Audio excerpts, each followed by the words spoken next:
Jonathan Denwood is the owner of WP Tonic, a WordPress boutique hosting company specializing in learning management systems, that is LMS, and membership websites, serving associations, non-profits, coaches, and e-learning entrepreneurs.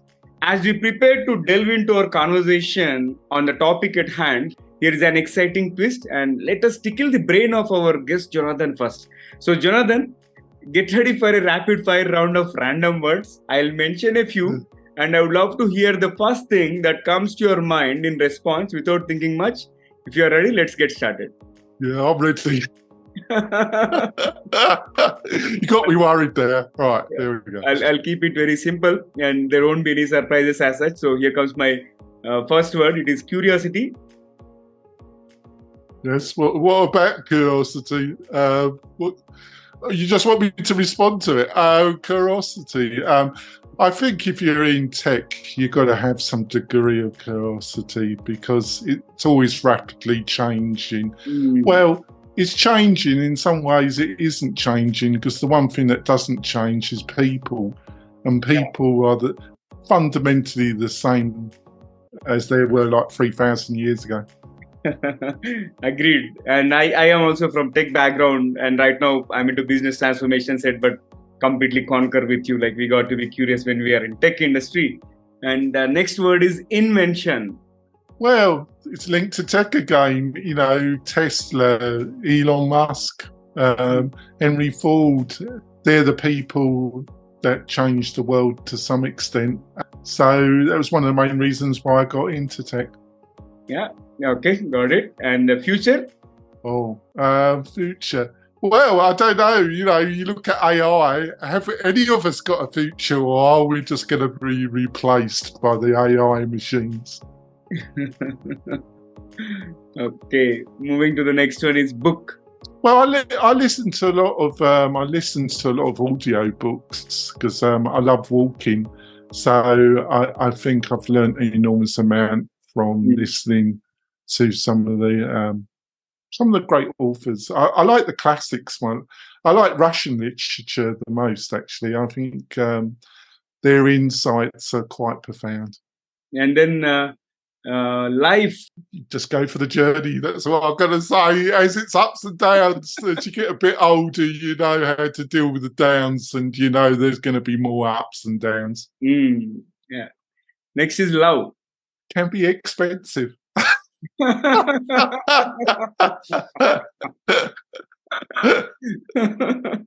Okay. Very expensive. Yeah. Here comes my next one is peace. Well, that seems to be sliding at the present moment, but we never know. Let's hope it builds up a bit further. And then serendipity. I think that's underrated, really. I think even though you can't see it, kind of all things all things are kind of linked in some ways. So what I think we all resist the flow. Obviously, I think resisting obvious flow is a mistake. So I think you should observe that. Yeah. And the last one is aliens. Who knows? I'm English. I'm an alien anyway, so there we are. Good one. Interesting. I live in America, but I'm very English. I've been living in America for 15 years, and the response I get from my English humour is I just get a dazed look of what the hell is he saying, or they quite like it. So I get two responses, basically. Very nice. And thank you for participating in the first rapid fire round so sportively, Jonathan. So, folks, welcome to the Guiding Voice podcast series, where we embark on transformative conversations for a better future. I'm your host, Navin Samala, dedicated to making the world a better place through valuable discussions that add value not only to your life, but also to your career. And thank you so much for tuning in. And Jonathan, hearty welcome to the Guiding Voice, and I'm super excited to host you today. Oh, thank you so much for inviting me. I've been looking forward to it with temporary energy. All right, let's dive in, Jonathan. Here comes my first one. So, can you tell us a bit more about your career journey and how you started in the world of web design and WordPress? Well, I started in the late 90s. I was running a successful retail business in the UK, and I was a little bit bored, and I got into computers, and then I thought it might be a good idea to get a degree in computer science, even though I was running a full-time business at the time.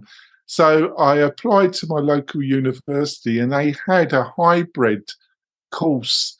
It was called multimedia computing. It was computer science mixed with design. It was a hybrid, and so in the UK you can do a degree in 3 years, but if you want to do it part time, it takes 5. And I thought, I can't take 5 years, so I'll just make out. I'll just do it full time and run my business. So that worked out until the second year when they found out that I was in full time. I was running a business, so they weren't too impressed with that, but they let me finish the course. And then I took a year off, and then I decided to do MA at the London School of Print and Design. And I did my MA, and that took about 18 months, but that was part-time. And I got into web development as a Flash developer. A lot of your audience will not know what Flash was. Flash was a program that was pushed by a company called Multimedia.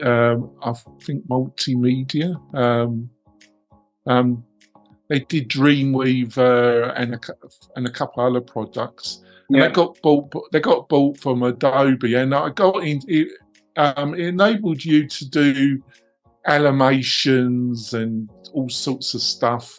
And it was the darling of the web until the iPhone came out. And Steve Jobs said, no flash on the iPhone, and that kind of killed it, And it got surpassed by JavaScript libraries like React and other ones. In the meantime, I moved to America because I married an American lady that I met in London, and she couldn't put up with the weather anymore. So she wanted to go back to California for understandable reasons. So I sold my business and we moved to America, and I got involved in web development as a freelancer. Mm-hmm. And then about 5 years ago, I specialised in learning management systems, membership websites, and then I started WP Tonic, and I got into podcasting myself. I do my own podcast as well that I've been doing for about 7 years. Wow, awesome. And you have been in the tech industry for maybe little over 3 decades, and I think you have seen a lot of transformation, and we'll talk about the transformation in a while, but I'm curious to understand your success mantra, as in what are the top 3 things that have contributed to your success so far? I think you've got to, if you're running a small agency and then you're running a hosting company, I think the first thing, you've got to have flexibility. I think that's one of the main to compete with is flexibility. Then I think you've got to find a niche.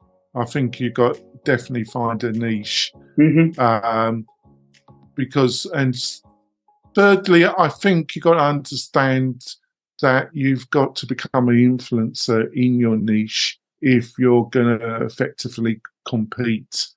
So flexibility, finding a niche, and understanding that you're probably it's going to be much easier for you to establish your company if you're seen as an influencer in that particular industry and niche.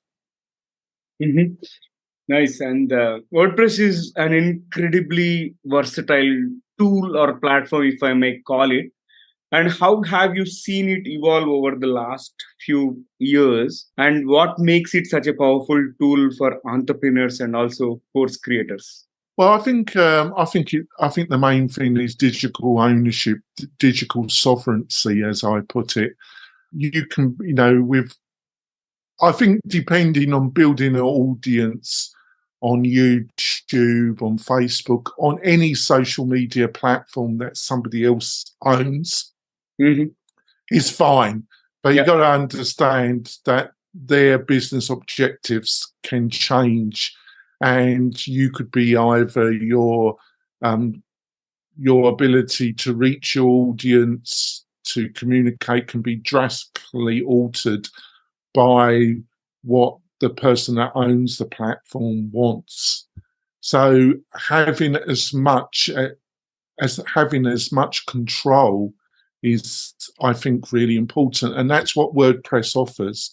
It offers the maximum amount of control over one of your biggest digital assets, which should be your website. Your website should still be the hub of all your digital activity. Your website, your email list are two of the biggest things that nobody can take away from you. Okay. So it should be at the hub. And if your website is the hub, having the maximum ownership and control over that is important. And it's just on steroids when you've got a membership website, because you're investing even more energy, time, resources in building that membership, building that community, than even a normal website. So it's on steroids. So ownership, digital sovereignty is even on a higher scale of importance, in my opinion. And when it comes, what's changed in WordPress, I think the biggest thing, and it's ongoing, is the page builders, how you actually build a website and pages on WordPress. And the biggest thing over the last 3 to 4 years has been what the Gutenberg project, which enables people to build pages and websites on WordPress very similar to Squarespace or Wix. It's still ongoing, but also there are third-party plugins that either utilize the power of Gutenberg or they have their own solution, like Elementor, who doesn't use Gutenberg but utilizes their own page building technology on top of WordPress. I think that's been that ongoing roller coaster with Gutenberg and with the major page builders in the WordPress community has been the biggest ongoing theme for the past 4 years. And you've got to understand that that WordPress runs between 43 to 50% of all websites in the world. So we're talking about tens of millions of websites. Nice. And I have also started using it a while ago, and later on I moved to a different platform, but I see a lot of advancement have happened, and which have made the job of the entrepreneurs very much easy, and it is so user friendly. On that note, I would like to pick up my next question. This is more on the entrepreneurs who want to create their own course content. So please help us understand the key benefits of using WordPress for developing e-learning platforms. Well, I think it's just the choice, and you're in a fantastic space in 2023 if you're looking to build a course on WordPress, because you've got some fantastic plugin solutions. You are not short of choice and some great solutions. And that's fantastic news. That's also bad news, because you're sport for choice, right? Yeah. I think there's 3 main players. There's a lot more players, but I think there's 3 main players in the WordPress space. There's Lifter LMS, which is a learning management plugin, but you can they offer what they offer for free is just amazing, and it's really very good solution if you're an individual entrepreneur. trying to build a membership platform. And the only paid thing you need if you're looking at the Lifter LMS platform is an add-on plugin so you can integrate it with Stripe. And that's $120 a year. The next one is LearnDash. LearnDash, I think where LearnDash is, it's really fantastic for the individual entrepreneur, but it's also has a big following for organisations that are building internal training platform. But it straddles both worlds of the individual entrepreneur building membership, paid membership, and and the more established education world with the world of internal corporate or small to medium organisational training.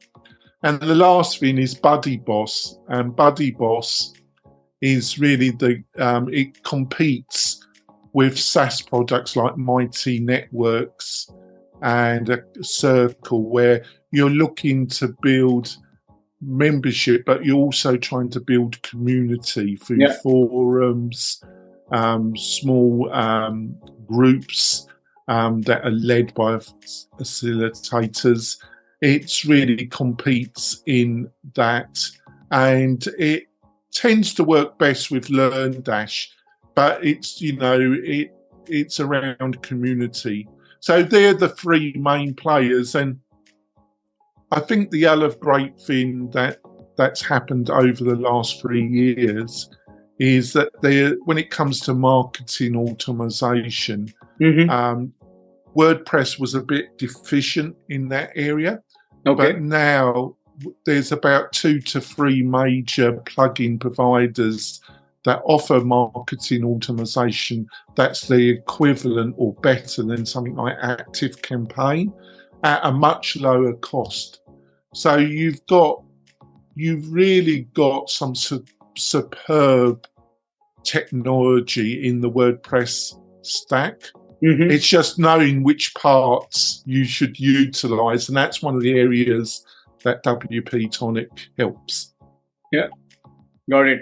And just I want to take a step back and talk about the online education space, like based on your experience in terms of supporting money entrepreneurs build their course content and build their websites.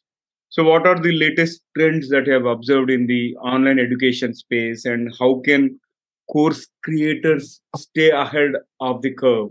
Well, I think to some extent the education world of education and membership and building an online business through e-learning in some ways has stabilized. I think the only thing that's come up in the past 18 months, 2 years is, and I think it was linked to COVID and, COVID-19 and everybody being at home and working from home, is community.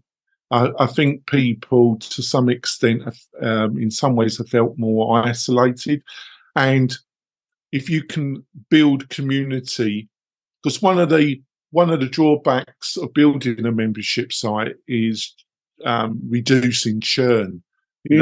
Having members feel that they no longer can get value from the courses or the course, and they stop their subscription.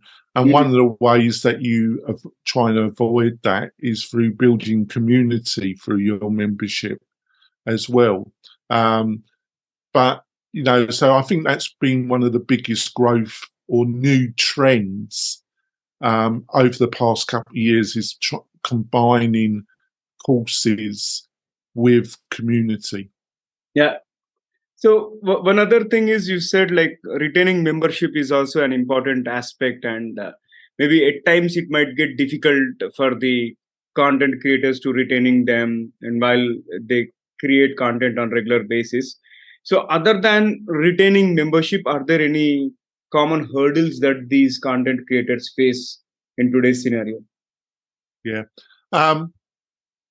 I think, and this applies if you're looking at SaaS or you're looking at the world of WordPress.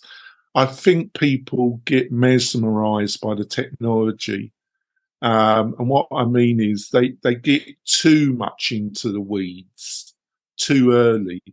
I think, like I say, I because of like what I said about ownership and owning your course, I would, if I was starting my journey, I would look at Lifter LMS. But you get a lot of people that spend months and months studying all the SaaS solutions, all the WordPress solutions. If they get into the if they decide they want to utilize WordPress, and I think they should, then they try out all the solutions in WordPress, and they're 6 months on and they haven't launched. They're still, they haven't even built out their initial course. They're still looking at all the technical solutions. And I think that's a major problem. So, number one, I wouldn't get mesmerized by the technology. I think you do have to make the decision, am I going to go down the SaaS route or am I going to go down the WordPress route? And then what I've outlined, I think the core, if you're going down the WordPress route, I think the core technology stack should be free of those solutions that I've just mentioned. Yeah, got it. And can you also share a success story or a case study of a client or a project where WordPress played a pivotal role in transforming their online course business? Yeah, I've got a museum. You find his website on the front page of WP Tonic. Oh. He's a well-known saxophonist. He plays the sax, and he's got over 5,000 students. Wow. And he runs the whole website on WP Tonic, and he's utilising LearnDash, and he's got a very successful membership business, and which he's been running for about 5 years.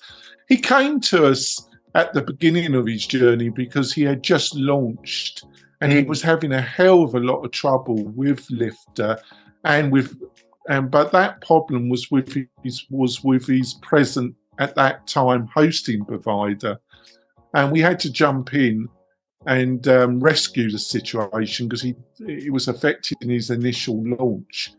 And he's been with us for the past 5 years, and he's built up a fabulous business in a niche musical area, and he's done really well. So you find him, Scott, on the front of the WP as one of the one of our clients that we highlight on there.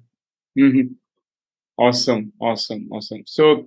And I loved every bit of this conversation, and we have had fantastic coverage so far, and it's time for us to add some more excitement. And get ready, Jonathan, as we dive into a series of intriguing rapid fire questions, which is the second rapid fire to spice up the episode further.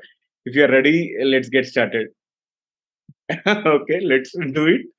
Here comes my first question, and if you could have one gigantic billboard anywhere with anything on it, what would it say? What would it say? Look at WordPress, ownership, flexibility, value for money. They're the 3 core things you get for building your membership website on WordPress. Nice. And what is one thing that you're really bad at that you wish you were better at? I have as a host of a podcast, I have a terrible habit of interrupting. I like my English humour. I like my little comments. So I have somebody in mid-flow on my podcast, and I just interrupt them in mid-flow with a little comment, and it just throws some of the guests I have on the show. Other people, they love it and they cope with it. So you've got to judge your guest. Do they can they respond quick, or do they like it more formatted, the interview? So I have got a reputation for that, and sometimes I have to back off a bit because the guests struggle a bit. Yeah. Got it. And then can you describe yourself in just one word, Jonathan? Oh, bonkers! Totally bonkers. I'm like a big Labrador that's too enthusiastic. You know, you've met those Labradors that are really loving, but they're bonkers. Well, I think that's me. I'm very enthusiastic, but bonkers. I have one at home. She must be sitting there, Labrador. If you own a few Labradors, you know they're fantastic dogs, but they're very enthusiastic and a bit bonkers, aren't they? Yeah, true. And what's your favorite thing about living in the 21st century? I think we dismiss the internet. You know, I think the internet's got a bad rap. You know, I think it's very similar to when the Gutenberg press came out. Now, until the Gutenberg press came out, the only people that had access to the Bible were certain priests, the establishment. And then when books were printed on presses, you know, the Bible would be available to everybody and books were available to everybody, which led to the Enlightenment. But there was the dark side of it. You know, everybody could read books. So they could read horrible books. They could read books that had terrible message. And I think we've found out with the internet, you know, I think we just now dismiss, you know, the availability of information at our fingertips that we can literally really easily find out anything about anything. Which is fantastic, but it's also led to the dark side. You know, it's led to propaganda and anybody saying anything, literally, you know, and people, if you got, and if you want to believe it, there's a lot of people that tend just to believe what they want to believe. But that's always been the case, isn't it? Yeah. You know, that's how people have rolled. A lot of people, isn't it? But it is fantastic having the internet and being able to have this discussion with you. On Zoom, you know, having conversations with people all over the world. It's just fantastic, isn't it? Absolutely. We never imagined that these kind of things would happen, wherein we can connect with anybody and everybody across the globe. I think technology has made it possible. And I think people need to realise that most people are really very decent. You know, there are people that aren't very nice, but most people are very similar in what they want for themselves, their family, their children.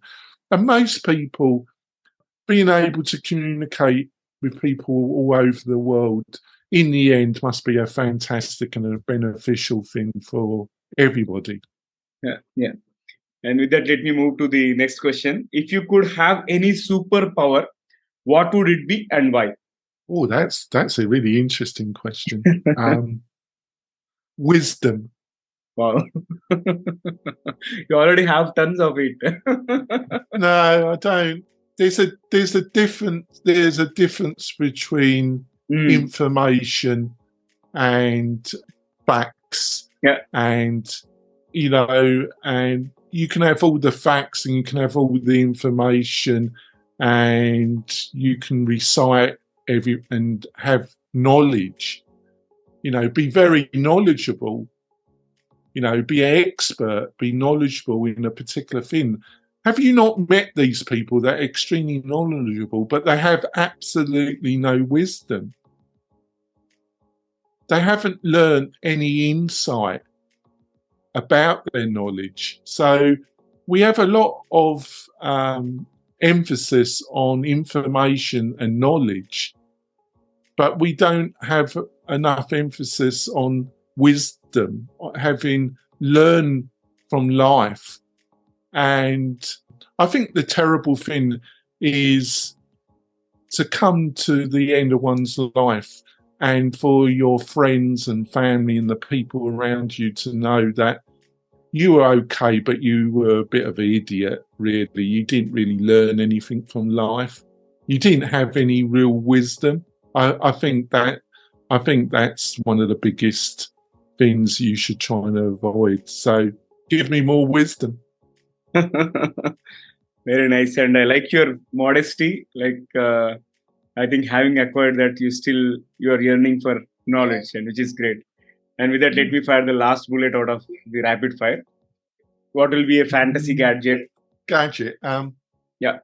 So, well, I've got to admit it. You know, I was a great watcher of Star Trek as a child and science fiction in general. But I suppose having the transporter, you know, imagine being able to be atomized and then appear anywhere. I think one of the things that we're faced is that flying has become such a pain in the posterior, such unpleasant, very expensive. But I don't know what it's like in India. Or, I just flew back to the UK and to Europe last year, and being at the airport,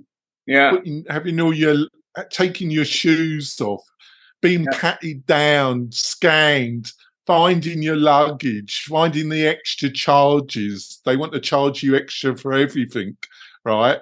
To be able to avoid flying and just be atomized and reatomized somewhere. Well, I think that would be fantastic, wouldn't it? Good one. Yeah, I think it is still the same almost everywhere. This kind of security hassles are something which is still a waste of time. When I was a young person, flying was a real pleasure. They treated you, and you used to just turn up at the airport like an hour before the flight. You just go in, but now you've got to be there like 3 hours before the flight, haven't you?